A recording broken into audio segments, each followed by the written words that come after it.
Shalom, shalom. Selamat pagi. Salam berkemenangan untuk kita semua. Kita kembali lagi di saat teduh berkemenangan pagi hari ini. Kita awali hari kita bersama dengan Tuhan dengan membaca dan merenungkan kebenaran firman Tuhan. Sebelumnya kita datang kepada Tuhan, kita berdoa. Terima kasih Tuhan untuk kasih dan anugerah Tuhan yang begitu luar biasa besar dalam kehidupan kami. Setelah sepanjang kami tidur nyenyak dan pagi ini kami bangun dengan tubuh yang sehat, itu semua karena kasih dan anugerah Tuhan. Terima kasih Tuhan, dan kami datang menyerahkan hidup kami ke dalam tangan Tuhan. Sepanjang hari ini kami mohon Tuhan menyertai kami, menjagai, melindungi, memberikan kami kekuatan, kesehatan, sukacita, dan sejahtera untuk menjalani hari kami sepanjang hari ini bersama dengan Tuhan. Dan kami mengawali hari ini bersama Tuhan dengan membaca dan merenungkan kebenaran firman-Mu. Urapi setiap kami, biarlah kebenaran firman-Mu memberkati kami pada pagi hari ini. Dalam nama Tuhan Yesus kami berdoa. Amin. Bapak Ibu Saudaraku yang kasih dalam Tuhan, firman Tuhan bagi kita pagi hari ini terambil dari Wahyu pasal yang ketiga ayat 19. Demikian firman Tuhan. Barang siapa kukasihi, ia kutegur dan kuhajar. Sebab itu relakanlah hatimu dan bertobatlah. Barang siapa kukasihi, ia kutegur dan kuhajar. Sebab itu relakanlah hatimu dan bertobatlah. Judul renungan kita pagi hari ini adalah rela ditegur dan dihajar. Saudaraku yang kasih dalam Tuhan, kata ditegur, dihajar mungkin bukan kata-kata yang ingin kita dengar. Tapi saudaraku yang kasih dalam Tuhan, Tuhan menegur jemaat yang di Laodikia. Mengapa ditegur saudaraku yang kasih dalam Tuhan? Kalau kita baca salah satu alasan Tuhan menegur jemaat ini adalah ayat 15. Aku tahu segala pekerjaanmu, engkau tidak dingin dan tidak panas.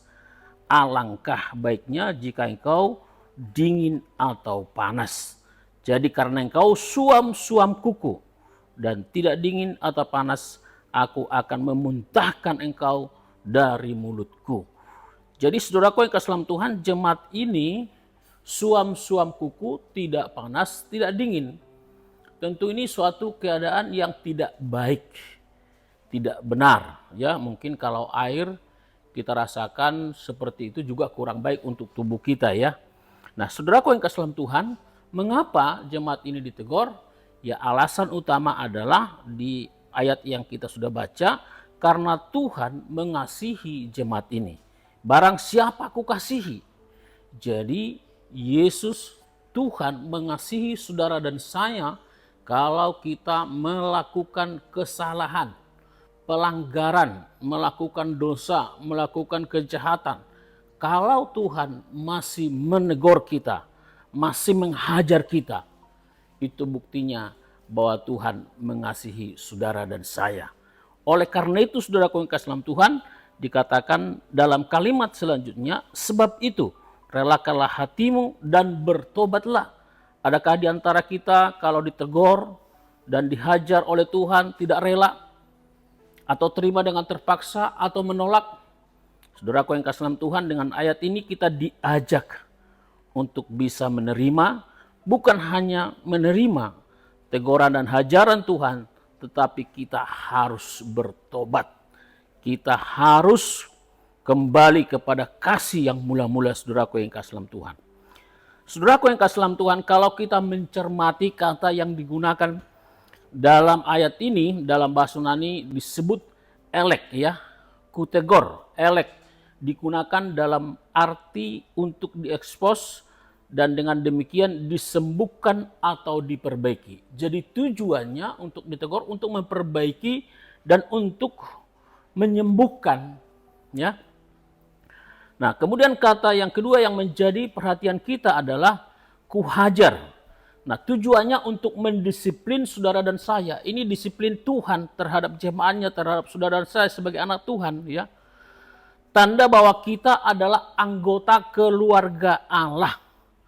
Saudaraku yang kasih dalam Tuhan, dikatakan dalam Ayub 5 ayat 13, sesungguhnya berbahagialah manusia yang ditegur Allah, sebab itu janganlah engkau menolak didikan yang maha kuasa. Terima dengan sukacita ya. Nah, kemudian di Amsal 3 ayat 12, karena Tuhan memberi ajaran kepada yang dikasihinya seperti seorang ayah kepada anak yang dikasihinya. Anak yang dikasihi atau ayah yang mengasihi anaknya pasti ditegur. Saudaraku yang kasih dalam Tuhan, kata kuhajar kita bisa menemukan di Mazmur 94 ayat 12. Berbahagialah orang yang kuhajar, ya Tuhan. Saya ulangi, berbahagialah orang yang kau hajar, ya Tuhan, dan yang kau ajari dari Tauratmu. Jadi suatu kebahagiaan kalau Tuhan masih mau menghajar kita. Gitu ya, seperti yang dialami oleh Ayub tadi ya.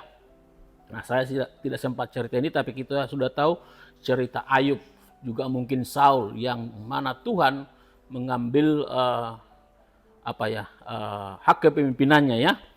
Nah, kemudian Ibrani 12 ayat 6 berkata, karena Tuhan menghajar orang yang dikasihinya dan ia menyesah orang yang diakuinya sebagai anak. Nah, jadi saudaraku yang kasih dalam Tuhan, teguran hajaran itu sangat baik untuk saudara dan saya, untuk jemaat Tuhan, untuk menyembuhkan, untuk memperbaiki, bahkan untuk memulihkan. Sekali lagi, sebagai pendisiplinan dari Tuhan, karena kita adalah anggota keluarga kerajaan Allah. Kemudian saudaraku yang kasih dalam Tuhan, menjadi perhatian kita di ayat ini adalah relakanlah hatimu. Saudaraku yang kasih dalam Tuhan, kalau kita selidiki ternyata kata relakanlah hatimu berasal dari kata yang sama dengan panas atau mendidih. Ya, dalam bahasa Yunani disebut gestos, yang digunakan juga di ayat-ayat yang lain. Mengenal dan melayani Allah itu, saudaraku yang kasih dalam Tuhan, harus menjadi gairah yang menyala-nyala, dan itu harus menjadi gaya hidup kita setiap hari. Kemudian saudaraku yang kasih dalam Tuhan, kata yang kedua setelah kuhajar kutegur, dikatakan harus rela bertobat ya. Bertobatlah, saudaraku yang kasih dalam Tuhan, ini merupakan kata-kata yang terus dikumandangkan kepada saudara dan saya ya, bahkan didesak berulang kali. Kalau kita menyelidiki, kita cermati, di ketujuh jemaat ini selalu muncul bertobatlah ya. Jadi saudaraku yang kekasih dalam Tuhan, kata bertobat adalah gaya hidup, bukan hanya suatu tindakan awal saja, tetapi pertobatan kita, kegairahan kita untuk mengikut Tuhan, melakukan kebenaran firman Tuhan, melakukan kehendak Tuhan, itu harus menjadi gaya hidup saudara dan saya dalam kehidupan kita sehari-hari. Kiranya kebenaran firman Tuhan yang kita dengar pagi hari ini memberkati saudara dan saya. Kita semua rela ditegur, rela dihajar, dan kita memberikan hati kita untuk Tuhan, dan kita mau bertobat dari dosa dan kejahatan kita, dari apa yang Tuhan tegur bagi saudara dan saya. Amin. Untuk kebenaran firman Tuhan, kita datang kepada Tuhan, kita berdoa. Terima kasih Tuhan, kami sudah mendengarkan kebenaran firman-Mu hari ini. Engkau berkata kepada kami supaya kami rela Tuhan untuk ditegur dan dihajar. Karena kami tahu Tuhan, Engkau mengasihi setiap kami, dan kami tahu Tuhan itu adalah bentuk disiplin yang Tuhan terapkan dalam hidup kami sebagai anak Tuhan, sebagai gereja Tuhan. Kiranya setiap kami bisa mengerti dan bisa menerapkannya dalam kehidupan kami sehari-hari. Tolong kami Tuhan, berkati kami Tuhan. Terima kasih Tuhan, hamba berdoa untuk seluruh jemaat-Mu, untuk semua yang mendengar kebenaran firman-Mu, biarlah mereka diberkati, diberikan semangat baru untuk menjalani hidup sepanjang hari ini bersama dengan Tuhan. Tuhan tolong kami, Tuhan berkati kami. Terima kasih Tuhan, bagimulah segala hormat, pujian, dan kemuliaan. Dalam nama Tuhan Yesus Kristus kami berdoa dan bersyukur. Haleluya. Amin. Saudaraku yang kasih dalam Tuhan, demikian saat teduh berkemenangan pagi hari ini. Kiranya Tuhan menolong dan memberkati hidup kita. Jalani hidup ini bersama dengan Tuhan, dengan sukacita dan damai sejahtera yang dari Tuhan. Salam, salam berkemenangan. Amin.